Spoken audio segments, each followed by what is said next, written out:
Okay, we can get started. A pleasure. Welcome back, Professor Berger from Hunter College. I write Professor of Biblical Studies, author of many articles, and I guess it's been, I don't know, close to a year since we've had you speak. So, Vakasha, Parshat Emor, this one single Parsha, in 4 weeks. Okay, thank you, Rabbi Coleman. It's good to be back. Um, okay, you should have the screen share in front of you. This is the only kind of non-Torah source we're going to be looking at, so we'll just try to, I guess, get that out of the way in the beginning, and then we'll proceed to some standard sources. In Parshat Emor, we encounter what you could probably call the main presentation of the festivals in the Torah. You have there a list of all of the major festivals, Pesach, Shavuot, Sukkot, Rosh Hashanah, Yom Kippur. They are all there. And there are two other substantial lists of festivals in other parts of the Torah. One of them in Parshat Pinchas, which is really in a wider discussion of korbanot. So it's in Parshat Pinchas where you have the korbanot musaf that you bring on each of the moadim, but it's more expansive there. It includes Rosh Chodesh and other things. And in Parshat Re'eh, in Sefer Dvarim, we have another presentation of the moadim. And there it's a shorter thing, and it's geared toward the objective that Sefer Dvarim is trying to accomplish, which is Moshe telling Bnei Yisrael before they enter Eretz Yisrael that there are going to be things they're going to encounter, and there are going to be certain responsibilities they have to fulfill when they enter the land. So there's a short reference to the three regalim, to Pesach, Shavuot, and Sukkot. And you have the mitzvah there of Aliyah L'Regel, right? That there is a responsibility to make a pilgrimage to the Mikdash in wherever it says, Makom Asher Evchar L'Shakein Et Shemo Sham, the place wherever Hashem makes his central place of worship, and the Bnei Israel have to all go there for the Moadim, and this is part of a wider concern of Sefer Dvarim. You have this language in Vayikra also, but the notion that there is only one central location for bringing korbanot, and that has to do with the fact that in order to preserve the monotheism that the Torah is trying to advance, which is very different from the types of pagan worship that obtained more broadly in the ancient period, it was necessary to ensure that there was only one central place of worship, because the moment you have other places of worship, then everyone has an altar in their own neighborhood square or in their backyard, and it's very easy to dilute the Torah's vision of monotheism with pagan worship in conjunction with it. And of course, one of the Torah's key ideas, one of the key ideas in the Tanakh, is that the monotheism of Bnei Yisrael had to be pristine, right? The point that Eliyahu makes to the public in the famous scene at Mount Carmel, when he has this contest with the prophets of the Baal to see whose korban is accepted. And when Eliyahu wins the contest, he turns to the people and says, how long are you going to tell yourselves that you can, dance at all the weddings, right? You have to pick. You're either going to observe the religion of the Torah the way it was intended, which is never compromising it with any sort of pagan worship, or just become pagan, but there's no point in claiming to be dedicated to God and occasionally, or more than occasionally, worshiping pagan festivals. So those are the three places where the Moadim are present in the Torah. They have different objectives, but as I said, this is really the central one. And if you think about it, and we're going to look at the text fairly soon, but the Moadim really follow two separate cycles. You have the Shalosh Regalim that begin in Chodesh Nisan in the springtime, Pesach, Shavuot, and then Sukkot. And then you have kind of another cycle, so to speak, that begins in the seventh month, Rosh Hashanah and Yom Kippur, which themselves in a way culminate in Sukkot as well, are of a very different variety. So it's been suggested that the Moadim that begin in Chodesh Nisan, that is really God as the father figure, the nurturer, the one who births Klal Yisrael as a nation, takes them out of Egypt, and brings them along, raises them every step of the way, so that when they're ready on Shavuot, they receive the Torah, and then ultimately there is a kind of culmination, which we'll be talking about later today, on Chag HaSukkot, sort of just joyously celebrating with Hashem as the father figure who has nurtured the nation through the entire process. The relationship with Hashem that begins in the seventh month of Rosh Hashanah and Yom Kippur, which the Torah calls Rosh Hashanah Yom Teruah, is of a very different sort, right? That is God, the Mitzaveh, the commander, right? Human beings have a relationship not just with the God who nurtures them, but also with the God who has expectations of them. So the responsibilities that we have to God, those are the ones that is the perspective that we contend with in the seventh month on Rosh Hashanah and then on Yom Kippur. Right? It's a Yom Teruah. Rosh Hashanah is a time of recognizing divine kingship, which means God as the one who commands. And Yom Kippur is when, having recognized that God has expectations, we recognize the extent to which we've fallen short, and then there's a day that's designated for kapara, for forgiveness. And again, both of these cycles culminate in Sukkot, which is a time of special simcha, happiness, as we will see. What you have on the screen in front of you is just a comparative thing that it's helpful to look at in order to better appreciate these two cycles of Yamim Tovim that we have in the Torah. This comes, as you see, from a book written by a scholar of the ancient Near East called the Cultic Calendars of the Ancient Near East. Cultic in this kind of context doesn't have to do with what we consider a cult, right? In scholarship, the adjective cultic just means having to do with religious worship, in particular, having to do with sacrifices. So the word cultic is used about Israelite worship, also about the Avodah, the Beit HaMikdash, because it's really intended as an innocuous adjective. So you see here in this description, we'll just read like the first 2/3 of it or so, and he writes that the concept of a 6-month equinox year was a major factor in the establishment of the cultic calendar throughout the ancient Near East. In many locations, there were parallel major festivals in the first and the seventh month, suggesting that rather than considering one of these festivals as marking the beginning and the other the halfway point of the year, the ancients viewed each as a beginning, the onset of this 6-month equinox year. The equinoxes began a period of disharmony between the moon and the sun. Okay, so what is this? What does this reflect? These 2 years, one that a 6-month year that begins in the spring and the other in the fall. So he hints at it over here, which is that since in the pagan mindset, it's really the natural forces of the world that humans could observe, which they associated with divinities. So the equinoxes, right, March 21st, September 21st, right, when you have those perfect days. So those each mark a beginning.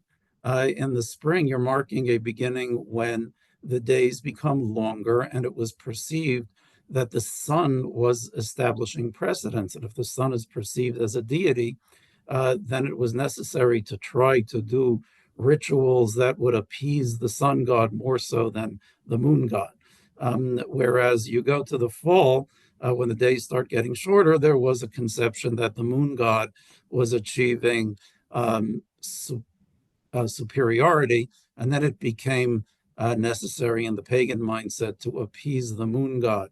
So you do see on the bottom here, which I won't read aloud, but a festival of the moon that was celebrated in particular by one location where the moon god was kind of their central deity. So you have this concept of 6-month years already in the ancient period. And of course, you also have the ancient conception that the agricultural cycle was dependent on the gods, in particular on the weather god, the Baal, which is the most commonly worshipped uh, a pagan god in the region of Eretz Yisrael at the time of the Tanakh. Now, the Baal was a weather god. And that was the central deity that was worshipped because agriculture was just so central to life before the Industrial Revolution. So you have notions of appeasing the weather god. You also have notions of appeasing the sun god and the moon god. Now, when you have this as background, and here I will just sort of switch to our main handout. With this background, we can better understand what the Torah is doing with its own holidays. In the Torah, of course, there's only one God. God controls nature, the central theme of the Tanakh and really of Judaism. It's just we don't really think of it that way anymore because paganism is no longer dominant. But Judaism was a departure away from paganism. And the Torah's festivals, just like so many other components of the Torah, addresses the realities of the ancient period, but transforms them to make them coincide with the Torah's unique theology of a single God that's controlling nature. And so you do have Moadim, first of all, that have agricultural aspects to them. Right? The Moadim have agricultural aspects. Particularly Pesach, Shavuot, and Sukkot. And that's perfectly legitimate because in the Torah's theology also, if someone wants to have a successful agricultural season, they're going to be seeking to reach out to God to help them through it, and they're going to thank God when they get through it successfully. The thing is that the Torah not only assigns agricultural aspects to the Moadim, or the Shalosh Regalim in particular, but also assigns to them a national historical significance. And the national historical significance parallels the agricultural significance, so that Pesach is the birth of the nation. It's also the beginning of the agricultural season. Shavuot is the time of harvesting, and it is also the time of Matan Torah, when Klal Yisrael first start reaping the benefits of becoming God's nation that has been saved from Mitzrayim. And then you get to the end of the agricultural season, which is the time of Sukkot, a time of great joy, and that joy is not merely an agricultural joy, but it's also a joy of simply being together with God, living in the Sukkot, and feeling that sense of communion. That's sort of like an ultimate, not just in agriculture, but it is the ultimate in the realization, the actualization of the relationship with God. So that's the Torah's kind of twist on the agricultural dimension. Then you have the Torah's twist on the 6-month years, where you have one set of Yamim Tovim that begins in the spring, and it has the meaning that we just described. And then you have the other set of Yamim Tovim that begins in the fall, and that has the alternative perspective, which is recognizing God as the Mitzaveh, the commander who has expectations of us. So with that background, which I hope should be instructive in and of itself, let's take a look at the Parsha of the Moadim that you see here on the screen. I have here on the first page of the handout the entire Parshat Moadim, and let's look at the first few psukim. And you see here that there's one. I've bolded here an introduction. Daber al bnei Yisrael v'marta lehem moadei Hashem asher tikru otam l'krei kodesh elei moadai. So, right, speak to bnei Yisrael, tell them these are the moadim, these are the designated times which you shall call mikra'ei kodesh. Mikra kodesh, right? They have to be regarded as sanctified.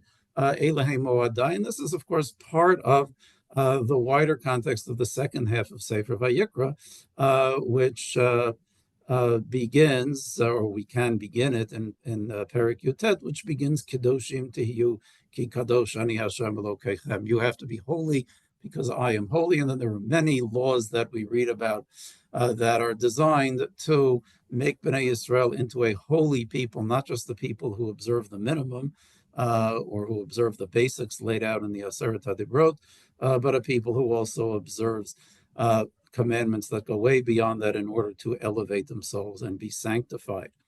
So the Parshat HaMoadim has that dimension of sanctification, and therefore it is here. Now, the first moed, the first designated time that we see here is what I'll shade over here now. And you see it is Shabbat, right? 6 days work can be done, and on the seventh day, Shabbat Shabbaton Mikra Kodesh, right? It is Shabbat, and it uses the term Mikra Kodesh for Shabbat. One pasuk, that's it, and then you get another introduction, which I've bolded here in pasuk Dalet. Another introduction, Eila Moadei Hashem Mikra Kodesh Asher Tikru Otam B'Moadam. So the question, of course, invites itself as to why you have two introductions here. One that seems to introduce everything, then you just have a reference to Shabbat, and then subsequently a new introduction. And just so, for the purpose of thoroughness, let's, even before we're going to be treating this issue, but let's look at the end, just so you see that there's a parallel problem that arises at the end. I've bolded here Psukim Lamed Zayin and Lamed Chet. And here we see Eile Moadei Hashem Asher Tikru Otam Mikra'ei Kodesh, etc. Right? These are the Moadim, means the ones that were just described, the whole list of Moadim. These are the Moadim, right? It sounds like this is a summation, followed by Milvad Shabtot Hashem, right? Apart from the Shabbat and apart from other korbanot that you bring at different times. So this sounds like a summation of the Moadim, of the festivals. Then, however, you get an addendum here that lays out various laws of Chag HaSukkot. The mitzvah to take the Daled Minim, right, the 4 Minim that we take, the Lulav, the Etrog, etc. And here in Pasuk Membet, the mitzvah of sitting in the Sukkah for 7 days is presented also only here in this addendum. And then finally, there is another conclusion, Vayidaber Moshe et Moadei Hashem l'Bnei Yisrael, that Moshe communicated all this to Bnei Yisrael. So we have 2 introductions and 2 conclusions, right? The 2 introductions are separated by the reference to Shabbat. The 2 conclusions are separated by an addendum that contains most of the laws of Chag HaSukkot. So let's first take up the question of Shabbat. Why is Shabbat both part of the Moadim and separate from the Moadim? Right? What is it about Shabbat that makes it part of the group but not part of the group? Here I'm drawing on what I think is the very first shiur I ever heard from Rav Aaron Lichtenstein, whose 10th yahrzeit we are marking in this month. He described here 2 aspects of Shabbat that make it, on the one hand, part of the Moadim, and on the other hand, independent. Shabbat is independent for a very simple reason, right? The Shabbat is there already in the story of Briat Olam. It's laid out there that we have a responsibility to keep Shabbat. And the reason there is unique. There's a unique reason why we don't do melacha on Shabbat. Why don't we do work on Shabbat? Because God, so to speak, rested on Shabbat. So resting on Shabbat is an attestation to the creation, to God's creation of the world. So the refraining from melacha on Shabbat has that dimension to it that other moadim do not.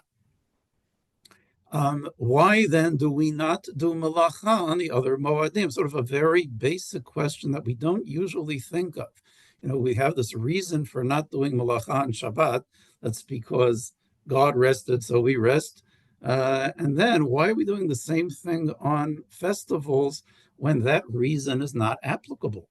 And so the answer is very straightforward.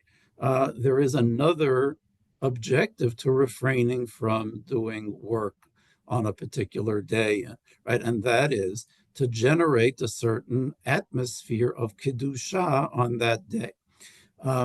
Now, on the Moadim, we only have that reason. We're trying to engender this kind of atmosphere of Kedusha. But on Shabbat, we actually have two dimensions. On the one hand, we also want to create an atmosphere of Kedusha, of sanctity.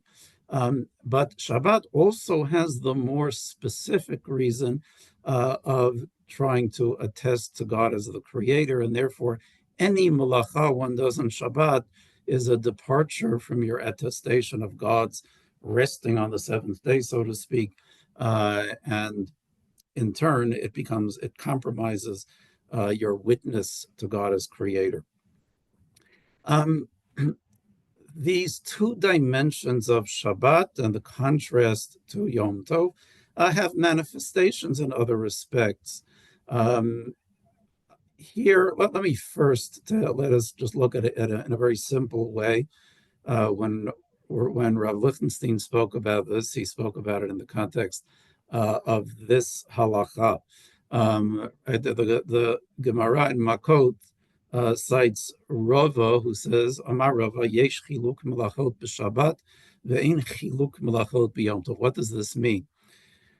On Yom Tov, if somebody violates Yom Tov in two different ways, he does two actions that are forbidden. So the rule is that is all considered to be, one broad failure, unless it's like broken up. So he kind of realized what was going to realize, he remembered it was Yom Tov, and then he forgot again. That would be a different kind of thing. But if in one general error, right, person forgot it was Yom Tov, and does two different milachot, right? He plows his field and he plants, right? Two different things. So that's just considered one broad violation. Whereas, right, and there's therefore he would only bring one korban in order to atone for for those two violations. On Shabbat, however, each milacha that is done, right, each independent milacha that's done is considered separate. What is the reason? Right. So again, a very basic explanation, which Rav Lichtenstein laid out at the time, is that on Shabbat there are multiple dimensions to the prohibition against work. It's true that on Shabbat you are trying to create the sanctity of the day. But on Shabbat, there's also the matter that every time you do melacha, you are departing from what God, so to speak, didn't do on that seventh day. Because every single act of that kind is a sort of another failure of mimicking God. So for each failure to mimic God, to emulate God on Shabbat, it's considered a separate violation, and you would have to bring a korban for each violation. On Yom Tov, the only dimension that we have is the effort to create a day of sanctity. And there, you're not necessarily doing any additional discrete violation by doing two things. There's a violation of the sanctity of the day, and you just did it in two shots instead of one shot. So when we consider that difference between Shabbat and Yom Tov, we can understand why there is that halachic distinction. Even in the Torah, there are different explanations for Shabbat. You see here in these two paragraphs is in Shabbat, in Parshat Yitro, we're told what we're told in Sefer Breshit, that one keeps Shabbat here in this bolded line because God created the world in 6 days, and that is why he blessed the Sabbath and sanctified it. There is another aspect of Shabbat that's described here in the Aseret HaDibrot in Sefer Dvarim. And if you just look at the part that's bolded here, when you just read this on the surface, it looks like it might simply mean that the whole reason for keeping Shabbat is Lama'an Yanuach Avdecha V'Amatcha Kamocha, so that your servants can rest also. And then Pasuk Yudal, continues to say, remember that you were slaves in Egypt, and God took you out. And then Al Kain, therefore, Tzivcha Hashem Lasot et Yom HaShabbat. It sounds almost like the whole reason for Shabbat is so you remember that you were slaves in Egypt, and now you're free, so you have to extend that consideration to your servants also. So that's another aspect of Shabbat. Now, the Mefarshim, pretty much, as far as I know, without exception, do not understand this statement to mean that that's the whole reason for Shabbat. They understand it to be that's the reason why you have to allow your servants to rest. But the reason for Shabbat, of course, extends beyond that.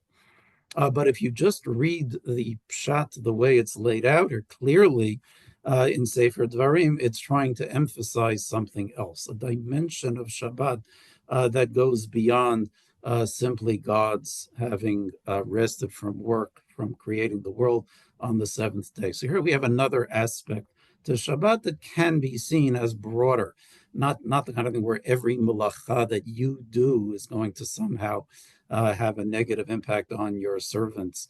Right, so one can view this Zecher Yitziat Mitzrayim, this remembrance of Yitziat, of the Exodus aspect of Shabbat, to be in keeping with the kind of the more broad conception of the prohibition to do work. It's not as if every bit of work is another prohibition, but rather you need to generally refrain from work in order that you don't end up employing your servants on Shabbat as well. Okay. So much for these two distinctions, for these two aspects of Shabbat. We should acknowledge before we move on to the next topic, however, there's a famous Ramban that gives expression to the distinction between the prohibition against work on Yom Tov and that on Shabbat. That's this Ramban, where he's picking up on the fact that the Torah uses language, in our Parsha, the Torah uses language about the prohibition against work on Yom Tov that one never finds in connection with Shabbat. Melechet avodah, right? What is melechet avodah? Sounds like a redundancy. Both words refer to work. The Ramban explains that perush melechet avodah, what it means is kol melacha she'inena la'ochel nefesh. Right? We know that on Yom Tov you're allowed to do certain things for the preparation of food. So melechet avodah means work that is more laborious, which is to be distinguished from work that you're doing just to prepare your food, which is of a different sort. And what I'm shading here now, the Ramban says, when you're preparing food on Yom Tov, that's not a violation of the sanctity of the day, right? That is work that you're doing. You're going to be eating this food in another half an hour, so it's actually a source of enjoyment. It's part of the pleasure of the day. It actually enhances Yom Tov to do certain kinds of work. So that distinction also speaks to the difference between Shabbat and Yom Tov, the different reasons for the prohibition. On Shabbat, there could never be an exception like this, not just because on Shabbat, it's easier because, it's never 2 days, right? Right. Min HaTorah, Yom Tov is also never 2 days. On Shabbat, there can't be an exception of preparation of food because every bit of work you're doing on Shabbat is violating the dimension of the attestation to God's creation. And finally, just a wonderful observation in the Sefer Parshat Yitzhak, which is the collection of Rav Hutner on the various Moadim. So in the volume, right, Rav Hutner was one of the great Gedolei Torah in the previous generation, passed away around 1980. The Sefer, just as an aside, the Sefer Parshat Yitzchak was actually written by Rav Hutner's daughter, who was Rebbetzin Bruria David, who passed away a couple of years ago and was the head of the seminary in Israel called BJJ, or Beit Yaakov Yerushalayim. I had a couple of daughters that studied there, but the older daughter who studied there actually studied with Rebbetzin David. And it was a course in Parshat Yitzchak. Rebbetzin David taught the course from her manuscript notes, based on which the book was published. That's just kind of an interesting bit of trivia. But in the Parshat Yitzchak, I'll try to summarize this to save time, but Rav Hutner makes the following observation. Every morning in the brachot before Kriyat Shema, we have a line, Marabu ma'asecha Hashem kulam b'chochma asita mala aretz kinyanecha.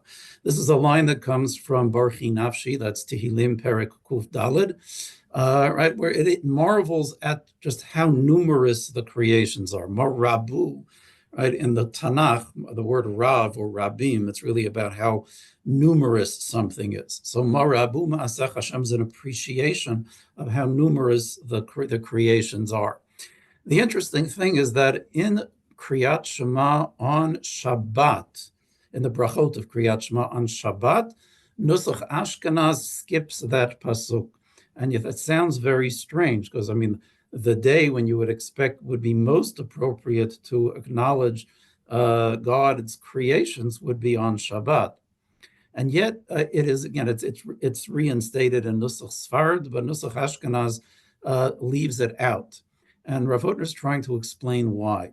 And he explains that it's because here let's just take a look at his language. He says, Tfisa shel kamut, a conception of quantity, babri'ah, in the creation, eina omedet klal b'soda shel kedushat Shabbat v'tatnugah. He says that is to fall short in appreciating the kedusha of Shabbat. Shabbat is not just about looking at the creation and seeing how numerous they are. That's inadequate.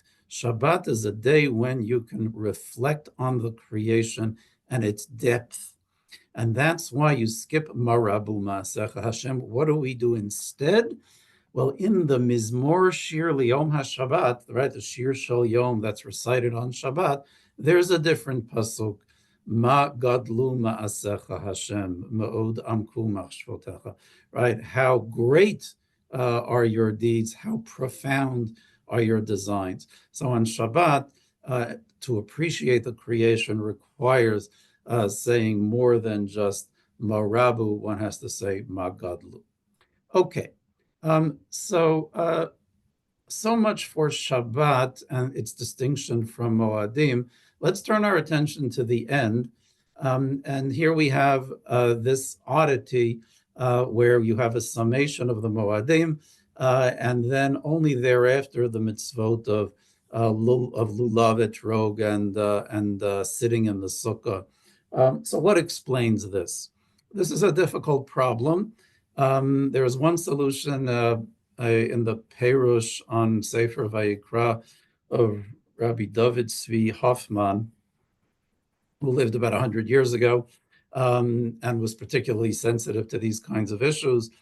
He points out that sitting in a sukkah and taking the lulav are more relevant really to after Bnei Israel were no longer in the wilderness. So he says, look, since there's really no more mitzvot to mention that are relevant to Bnei Israel in the wilderness, because they're not doing agriculture, so they can't take the lulav and etrog, and they're already sitting in Sukkot. They're living in huts anyway. So he said, since there was nothing left to really address to the people in the midbar, so it's presented as an addendum. That's a little difficult. I mean, there are things earlier on that are mentioned about Pesach, for example, that are, I'm sorry, about Shavuot, the Omer, that are really only relevant after they get to Eretz Yisrael. There is a different approach that I'll share with you as to why these halachot about Sukkot, that are really the essence of Sukkot, are left till later. The kernel of it is in the medieval Perush of Rabbi Yosef Bechor Shor, right? One of the Baalei HaTosafot, who also wrote a commentary on the Torah. He sort of considered the last of the classical Pashtanim from the school of northern France, right? Rashi, Rashbam, Rabbi Yosef Kara, Rabbi Eliezer Mibalgansi, and Rabbi Yosef Bechor Shor, right? So he lives at the end of the 12th, maybe even into the beginning of the 13th century, and he says the following. He says, look, when the Torah tells us that we have to sit in a sukkah, in this little addendum, when it says Ach b'chamisha asar yom, on the 15th day of Tishrei, what it means is the following: Kolomar b'chol hachagim ta'asu simcha, aval b'Sukkot. On Sukkot, it's more than just a regular simcha. He continues to say, I'll summarize, that after you've already gathered all of your produce, ve'ein lachem shum machshava ki im l'smoach, there's nothing else for you to do, just to rejoice as you gather everything in for the winter. Then, right, ein lecha esek rak hasimcha, right? It's presenting here certain halachot that are really distinctive about Sukkot. They are different in that the simcha of Sukkot goes beyond the other moadim. So the Torah gives one summation, says, these are your moadim and all the korbanot that you bring, and then it gives you something new, which is that, look, Sukkot is something very different and something very special. Now, this is developed in a more elaborate way by Rav Shimshon Raphael Hirsch, and this will just take a minute to read a substantial part of. He tells us, that there was already, he kind of tells us head on, there's this problem that there was already a summation of the Moadim with the phrase Ele Moadei Hashem. And he says, Af al pi chen chozer atah katuv ladun b'chag HaSukkot biyichud. Now it goes and addresses Sukkot independently. Why? Because hara'ayon hanilmad mechag HaSukkot hu eino mugbal lizman mesuyam. The principle of Sukkot is not really limited to one time. The Torah is telling you something very different here. It's saying, yes, you're going to have this Chag of Sukkot, but it's more than just another Chag. You're going to be marking on this Yom Tov something that you really are ideally supposed to be feeling all the time. Because Sukkot, as we mentioned, is a culmination. It's a culmination of that sequence of Yamim Tovim that trace a relationship with God who has nurtured us. It also culminates the Yamim Noraim, Rosh Hashanah, and Yom Kippur. But Sukkot is a special Yom Tov in that it really tries to get you to channel something you should really be feeling all the time, which is just being under God's protection, feeling together with God. And again, I'll leave out the rest of it to save time, but the principles should be clear.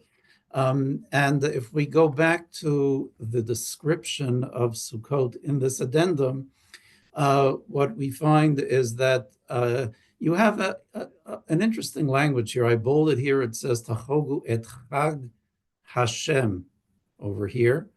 Later it says Chag Lashem, which is what you would expect. But the language of Chag Hashem, this is a festival of God. It's like it's almost like it just is. This is not something that you really ought to have to do anything to draw down. It's just something you're supposed to feel all the time. Here is the Chag when you're experiencing it. It's not about what you're doing; it's what you're experiencing. And you have that idea reflected in the Torah's explanation for why you sit in the sukkah. L'ma'an yed'u dorotechem ki basukot hoshavti et bnei Yisrael. You sit in the sukkah so that generations should know that God protected us in the wilderness. You notice here that it does not say what it says about Pesach earlier in the Torah. When it describes how on Pesach, it says that you have to tell your children, V'hodatam lebanecha, tisaper lebanecha. With Pesach, you have a responsibility to tell so that they should know something that happened in the past. But Sukkot is just a way of being, right? And the message of it just comes through osmosis. If you do this, right, and you show that you're appreciating being in communion with God, then your children will get it on their own. They will, under the generations, will understand, wow, right, this is what was accomplished by the sequence of the Moadim. Yes, God protected Bnei Israel in the wilderness, but that protecting of Bnei Israel in the wilderness is really a culmination of a relationship that is supposed to be felt at all times. That said, let's now move to something closer to Inyane Diyoma, what we're celebrating this time of year. We're counting the Omer from Pesach until Shavuot. Shavuot gets a lot of play in this description here because the Torah has to describe how you have to count, and you're bringing a certain korban on Pesach, and from there you're counting up to bringing a very special korban on Shavuot. Before we say anything about this description of Shavuot, I just want to just parenthetically note that there is, after a description of everything about Shavuot, taking the Omer, bringing it as a korban, then you get an interruption. In this bolded line, the Torah repeats a mitzvah that it already told you in last week's parsha.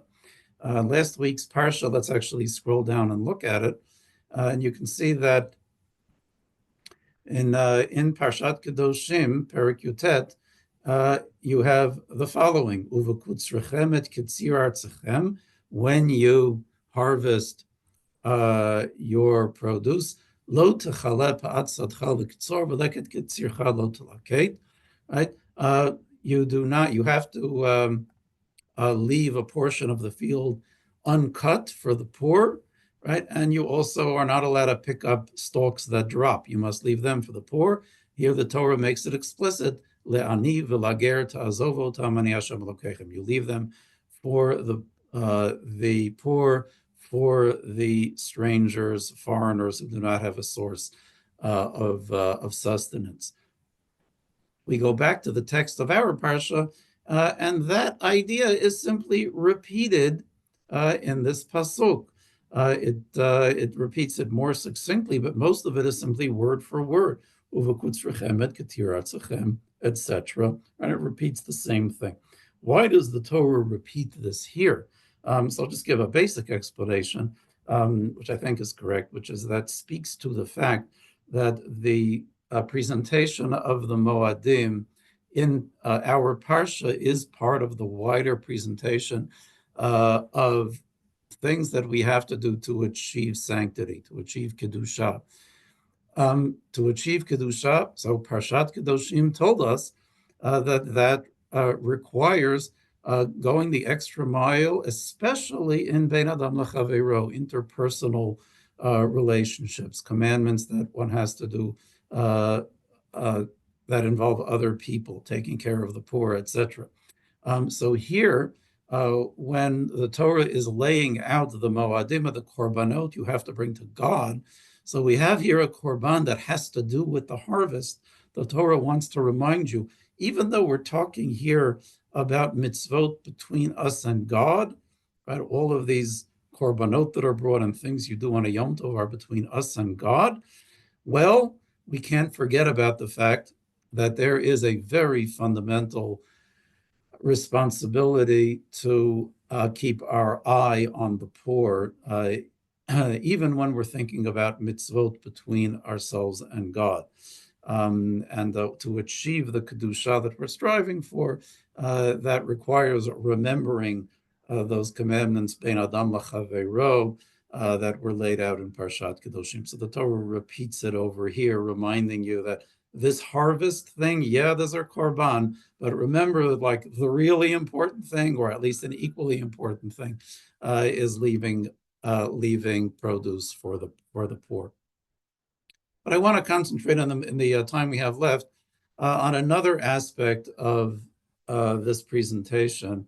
That there is, of course, on Shavuot, which I'm sure that Torah and Moshe will have a series on Shavuot, about Shavuot, but I imagine others will speak about Sefer Ruth.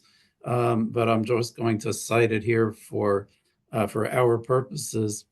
In speaking about the notion of kedusha and achieving a level of kedusha that we have in our parsha over here. In Sefer Ruth, right, you have a story about a foreign woman who joins Bnei Israel. And of course, many have, much ink has been spilled describing how the text of Sefer Ruth describes Ruth's achievement of becoming part of Bnei Israel. And the text of Ruth does that in various ways. One of the ways the text of Ruth does this, and here we're going to look at this just in a summation, but most of the relevant observations here relate to the passage in our parsha of the Moadim. I'm sorry, I should qualify that. Some of them do. The concept of the Omer appears here in the mitzvah of the Omer, and it appears very, very rarely in Tanakh. There are really only three contexts where the notion of the Omer appears. One of them is in the story, apart from our text, in the story of the gathering of man in the wilderness. So everybody collects only one Omer per person. And in the story of Ruth, where Ruth, when she's gleaning in the field of Boaz, collects Omarim. Something you notice if you read the story of Ruth carefully, and you compare it to the story of the man, that's the real connection here is to the story of the man. We'll see that there's some overlap with our parsha. You see that there is language and motifs there in Ruth that suggest that Ruth has privileges in collecting in Boaz's land that actually surpass what the Bnei Israel were allowed to do with the man. So if you look at this chart here, you see that on the left side, Bnei Israel collect man, and Ruth collects grain. Okay, right? Bnei Israel may only collect in the morning. If they leave it over until the afternoon, it melts in the sun, it becomes putrid. Ruth, we are expressly told, collects all day until the evening. Bnei Israel are not allowed to leave over man after eating, the language of al yoter, you're not allowed to leave over.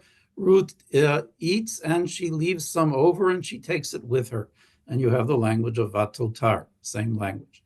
Bnei Israel, when they collect the man, are only allowed to collect one omer per person. Ruth collects omarim in the plural. Here, perhaps the most striking connection is the Torah tells us that the man that Bnei Israel were allowed to collect amounts to an asirita ephah per person. The omer that each person could collect was a tenth of an ephah, asirita ephah. In a Megillat Ruth, it plays on that language, telling us that Ruth collected not a tenth of an ephah, but a full ephah se'orim, the language of ephah se'orim, playing on asirita ephah. It's a double wordplay. Moshe rebukes the Bnei Israel who do what they're not supposed to do. Boaz tells the workers they're not allowed to rebuke Ruth. Moshe instructs Bnei Israel that when they're preparing the man for Shabbat, asher tivashlu bashelu, right? Cook whatever you cook. And Boaz tells the workers, this kind of got messed up when I read this with the Hebrew. This should say shol tasholu la minat sfatim. Similar language here, that they're supposed to extend shol tasholu, seems to draw on at asher tevashlu bashelu. Boaz is telling that they have to extend produce to root. Min hatzivatim, and here I think this is a word play on the word Shabbat, where you have almost it's a the shin and the tzadi in the ancient period were much closer than they are today. So I believe there's a word play here on Shabbat. The idea here being that whereas Bnei Yisrael prepare for Shabbat, the workers are supposed to give to Ruth from the tzivatim, as if to say multiple Shabbatot.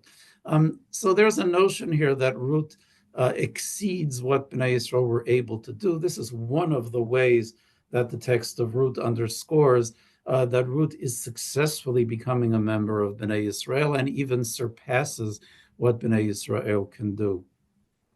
But there's something additional to that we find in the same context in Ruth. If you look at this short paragraph that I've presented here,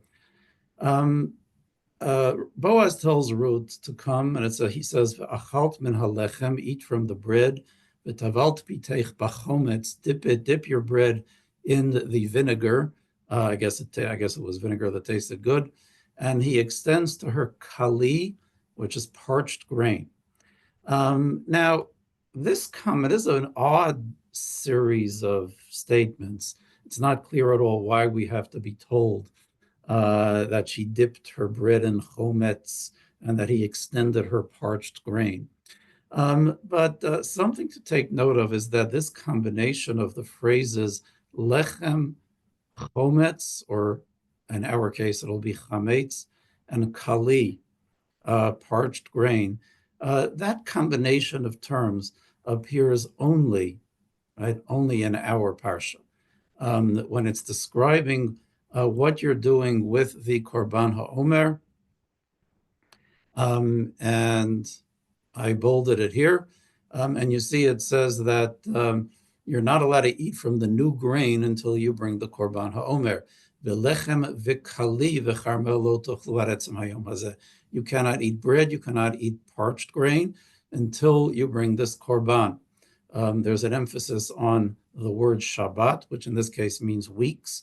In our parsha, just as there is what I believe is a reference to Shabbat in the text of Ruth, and here we're told something unique, which is that the Korban on Shavuot is baked out of chametz, something you're not generally allowed to do on the Mizbeach, but you bring chametz on the Mizbeach on Shavuot.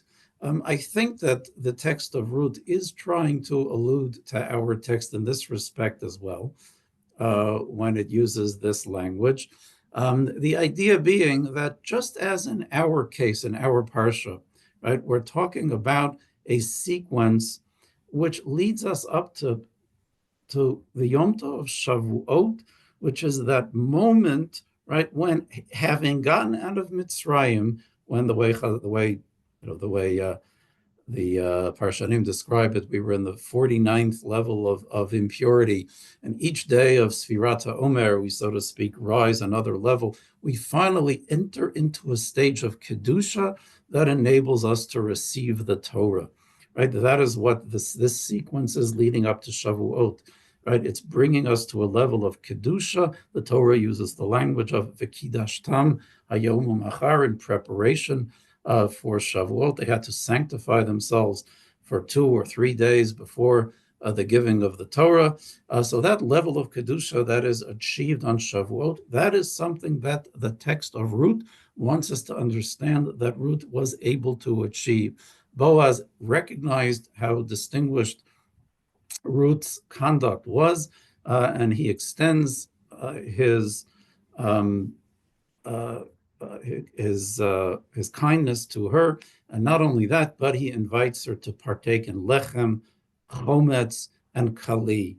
Right? These are all things that you cannot eat until the that second day of Pesach, but it culminates ultimately in the korban that is brought out of chametz on Shavuot. So the v'tavalt pitech pachometz, that strange phrase, Ruth is being invited to dip her bread in chometz. To my mind, is the text of Ruth's way of saying that Ruth had achieved a level of kedusha that enabled her to become a member of Klal Yisrael to the point where she can be compared to the Bnei Yisrael after they go through that process of Sfirat HaOmer, reach Chag HaShavuot, and are in a state of Kedusha when they are able to receive the Torah right on that holiday when we appropriately read the Megillah of Ruth, that individual who on her own extraordinarily was able to achieve that level of Kedusha. Okay, I will stop here and let me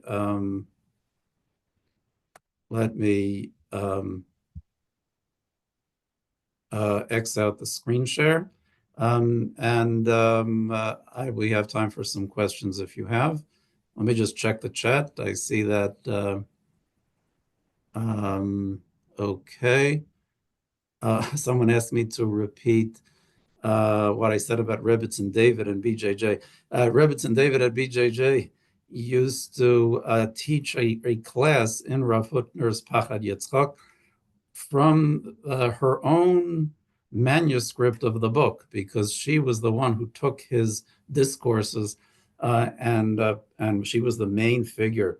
Her name is not on them, I guess she didn't want it, but she was the main figure who took the material and wrote it out for publication. So when she gives her course, instead of using the actual published sefer, she at least when she was alive and she taught the course, at least when my daughter took it, she would have on her own desk her manuscript copy of the sefer that served as the basis for the published work. Okay, any other questions? Okay, and hi, Sandra. Sandra, it's good to Yes. see you again. I don't know if you've written more books since the last time I spoke to you, but if you have, then Mazel Tov, and it's good to hear from you again. Okay, I'm going to X out the chat. I guess anyone who has a question should speak up. Thank you very much. Okay, anybody questions? Where did Rebbitzin Berger, did she get her PhD at Columbia? Or is Yeah, that she wrote her PhD at Columbia that's what I on the thought. Maritz Chayos. That's what I was going to say, I right on the think Maritz the Chait. Yeah, yeah, dissertation yeah. is Okay, that's. available. Like I think I'm if you look sorry. hard enough online, I think you might be able to find it. I'm sorry. I think it's available online somewhere if you're Yeah, I interested. think I've People are interested. seen it. It's long. I didn't read the whole thing. It's like a few Yeah, hundred pages. I like the Maritz Chait. He's very fascinating. His books are out of print for years, right? You can't. I have the two-volume red set. Can you? the Kol Kitvei Yeah, Maritz Cloaky Bay Chayos. Maritz Chait. I don't know if everybody here knows who the Maritz Chait was. He was a shtickle muscle, to say it mildly, I guess. He made it to the back of the Gemara. He made it to the Vilna Shas. So he's like in the major leagues. But he was a little bit of he was more open and more critical thinker, and he had whatever, and he wrote on fascinating topics. I mean, you can add in what they want, but he wrote on fascinating topics that nobody else wrote about. It just in Ruach HaKodesh, all kinds of interesting wrote about the halakhic process. So we have a two books of his writings, but I don't know, it's been out of print for forever. But okay, I have it, so I don't have to worry about it. But never translated into English, I don't think, or parts of it. But anyways, and all right, that's but Rev Lichtenstein, you were talking about Rev Lichtenstein. Rev Lichtenstein, in that book, Judaism and Other Cultures, the one with David Berger has an article, I think, they did for throughout Jewish history. So I know Rav Aron talks about that, how many of the Gedolei Israel they wouldn't send their sons to university, but they sent their daughters to university. and Uh-huh. but that's just Right. Right. it's different. It's different for the girls and the boys. What can I say? Yeah. But okay, that's all that discussion. Okay, Yeshikoach, thank you very much. Very interesting. And okay, we'll look forward to having you back. You want Okay. to say something? Somebody has their hand up? No, no. Okay, that's fine. Okay, tomorrow morning, please God, my shiur 9:15 on the siddur, getting towards the end of the Amida. Yes, I Tamar Weissman, the email, she forgot to announce, we'll send that by email, of course, but she has a wedding on Monday night, I believe, so she's not going to be giving her regular shiur. She's in Israel, so even though it's 11 o'clock in the morning, it's Monday evening, so there won't be any shiur for her. Otherwise, we have all our regular shiur next week. And other than that, I want to wish everybody well and Shabbat Shalom. We should hear good news and all the best. And thank you, Dr. Berger. Thank you for having me. Our pleasure. Really, a very, very, very interesting. The Rav Hirsch comment I never saw before. It's very interesting. Although I don't, why do you do Rav Hirsch in Hebrew? He wrote in German. You might as well do it in English once it's translated.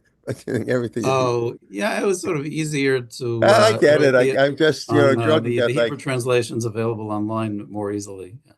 on Safaria, when they have Hirsch, it's in the German. When you go into Safaria and you look on the commentaries and you go to Hirsch, it's still in German. So Only the German? only the German. It's very interesting. Unless, yeah, I never I'm on Safaria. I just looked it up now. As you were speaking, I was curious to see. So I went to Safaria. I looked up Hirsch. On the first, there it is in German. Only So, in German. Okay. And in Al Torah, they have the Hebrew translation, okay, now that's right. Of course, I which have is the a English very nice, it's a very translation. nice modern Hebrew translation. It's Uh-huh. Uh-huh. yeah. Okay, very good. Okay, everybody. Shavuot Tov. That's true. Always can have that, but Shabbat Shalom, and look forward to learning with you soon. And please invite a friend to join a class. Thank you.